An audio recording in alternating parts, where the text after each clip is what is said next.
I've been in business, I've been in academia, and I've been in politics. And I've met wonderful people all along the way. I got involved late in life, mostly because I was motivated by the issues of education, healthcare, and equality issues. And I saw some candidates who had those qualities, and I started following them. And then somebody asked me why I wasn't involved. And I decided then and there that it was time to act on how I believed and stand up for what I believed. I served as a Borough Council member in Mount Gretna for about 8 years. That's the one I won. I ran also for Congress and I ran for the state Senate. It's important to run even in difficult territories because you get a chance to talk about the issues that are important.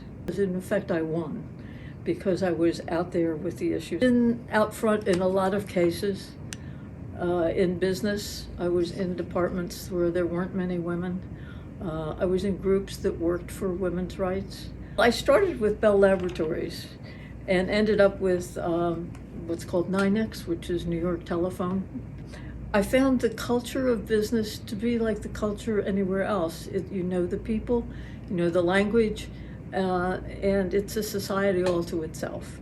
After I retired, I did some teaching back at the college where I grew up and also was on the administrative side. Is that what was most rewarding is mentoring other people, younger but not always younger. And my way of mentoring is to do it in a way that the mentee, if you will, doesn't always know it. Because the best thing to do is to share your experience in a way that the person can then accomplish something and believe it was theirs, completely theirs. And I've seen that happen so many times, it's rewarding. Awareness to me is a real key. Because if you are listening to people, if you are watching the environment, if you are aware of what's going on around you, you will make better decisions and you will treat people better. Secondly, I think you always have to be clear. If you are clear in your directives to people, they have a better chance to succeed. And commitment. You have to be willing to be committed to take the risks and to follow through with making decisions.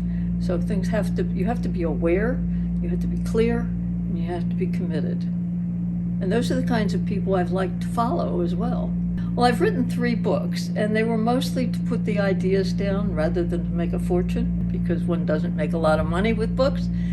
My first book was really a story of what happened at AT&T in the early 70s when women were trying to get ahead and finding barriers. And it was a story of how government, activists, and the corporation actually were put together in an environment where they had to work together to make things better. Then the second book I wrote was about my father, because he was a coach at Elizabethtown College and had athletes that adored him. But they also were in a small group situation where back then you could play basketball and soccer and baseball. And they've got to be very close. And during World War II, they wrote letters home to their coach from wherever they were serving in the military or conscientious objectors. So the book is about those letters home from World War II. And the third book is really about my mother.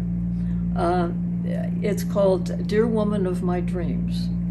It was based on her diary from 1923 when she and her grandmother traveled across the country.